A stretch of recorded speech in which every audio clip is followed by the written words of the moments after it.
Welcome back to Let the Quran Speak.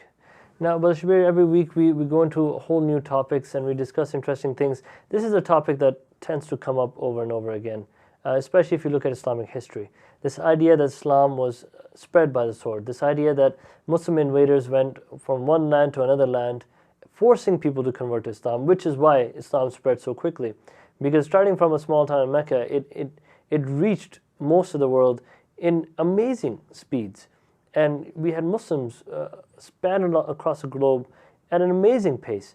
And a lot of people do attribute that to the idea that these people were forced to convert to Islam. How much truth does that carry? Well, I think we should distinguish between two things here. One is the spread of the Islamic empire, and two, the spread of Islam as a faith. To a certain extent, one can say, okay, the Islamic empire expanded the way that empires normally did expand, which was in the past by the use of might. The lines of countries eventually came to be drawn after battles were fought, and where the two sides came to a kind of a stalemate, that's where the line gets drawn in between.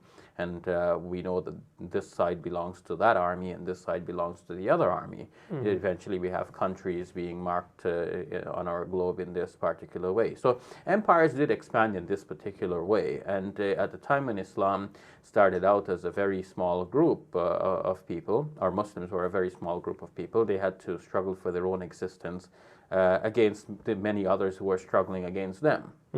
And eventually they did become a formidable group who were able to expand as well militarily. And so to that extent, one can say, okay, the Muslim empire expanded like other empires did expand. But the other part of it is, no, it's not right to say that Islam spread as a faith by the sword. I mean, if you wanted to say that the power of government caused the religion to spread, one might say that Christendom was helped by the fact that Constantine became the governor of Rome, and by adopting the Christian faith, he made it official, and through the power of Constantine, Christianity spread. But that's not how we would look at Christianity as a faith. There is a certain calling here. There is an attractiveness to the religion as a faith. And so too with Islam, there was an attractiveness in the faith itself, and people embraced it. Now, wouldn't it be safer, especially in those times, just to embrace the faith of the invaders, just to be safe? I mean, just to make sure that there's no spite, that they won't walk down the market and just pick up what they want. They figure if this is a Muslim, we'll leave them alone. Naturally, when the ruling power shares a certain religion that becomes the religion of the state, then it becomes more convenient for people, even if they have no fear. It just simply becomes convenient for people to adopt the religion of the state. So where Islam became the state religion, naturally people found it convenient. But at the same time, we should say that people sometimes do hold on to their traditions, regardless of what's happening at the state level. We can take the example of Muslims, for example, living in Canada. We don't care that at the state level we have secularism or even atheism or agnosticism. It doesn't matter to Muslims that they may be living in a non-Muslim nation. They retain their Islam. And a similar thing happened in India, where Muslims ruled India for 800 years, but India remained largely Hindu. So Hindus were the majority, but the Muslims were the leaders. So it is possible that many people remained on their ancestral religions, even though Islam became the ruling power, and Islam was not forced on these individuals. Now, you speak of Canada, but in Canada, everyone is protected. No matter what faith you're from, you have the same protections. Can we say the same about in the past when Muslim empires took over? Would a Hindu or a Christian or a Jew have the same powers as a Muslim would? Well, we cannot say that all situations were ideal, especially when we're speaking about the past, and we're speaking about people in the past with attitudes that may be non-Islamic, but nevertheless present among some Muslims. But in general, what does Islam teach about this? If Islam comes into a region, nobody can be forced to become a Muslim.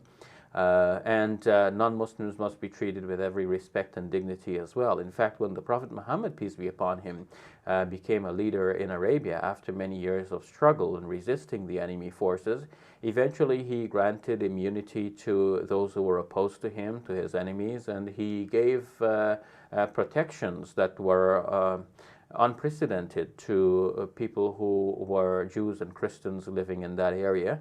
And in what is now referred to as the Constitution of Medina, drawn up by the Prophet Muhammad, peace be upon him, there was a guarantee that the Jews and Christians, even though as minorities, they would have access to the high offices of Muslims as well.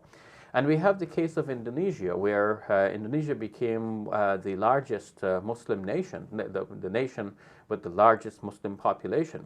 And it is very clear that no Muslim army advanced into Indonesia, but in fact Muslim traders went there. And people were impressed with the behavior and characters of the character and behavior of the Muslim traders. And that made them decide that Islam is the right religion for them. They embraced Islam, and Indonesia became a Muslim country. Now, wasn't it also economically feasible to convert to Islam, because there was a different tax levied on those that were not Muslims? Now, when we put this, isn't it clear the state, through the means of economics, is trying to convert the masses?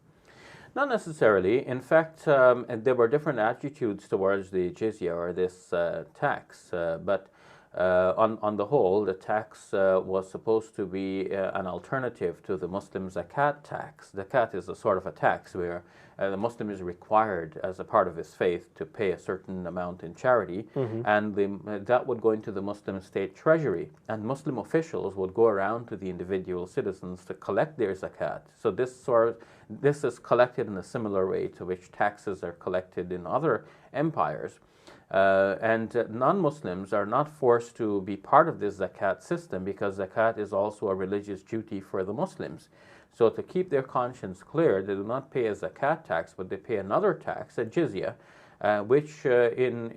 for which in return they benefit from some state systems, like, for example, the military system, which protects all of the citizens, so that whereas a Muslim would be drafted into the army to go and fight and protect the entire Muslim state, including Muslims and non-Muslim citizens, by paying the jizya tax, the non-Muslim is then free from obligation to enter into the army. And for many people, this is a boon, in fact. They do not have to go risk their lives on the front line protecting the entire state, including Muslims and non-Muslims. So then, to conclude very quickly, we can say safely that the majority of the Islamic empire was not spread through the sword. No one was forced to convert. Nobody's lives were in danger in case they didn't convert. Yes, and the individuals who embraced Islam largely do so because they find Islam to be attractive as a faith. And this is happening even today in places like Canada and the United States of America, where obviously Islam is not being forced on anyone. It sometimes even seems disadvantageous personally to be a Muslim. Who wants to be a Muslim when Muslims are being looked down upon and accused and suspected? But people are embracing the faith because they're finding it logical and reasonable. And when they compare it with other faiths, they ask, why not be a Muslim? Thank you, Brother Shamir. You're welcome. We're going to take a short break, and we'll be right back. Please, stay tuned.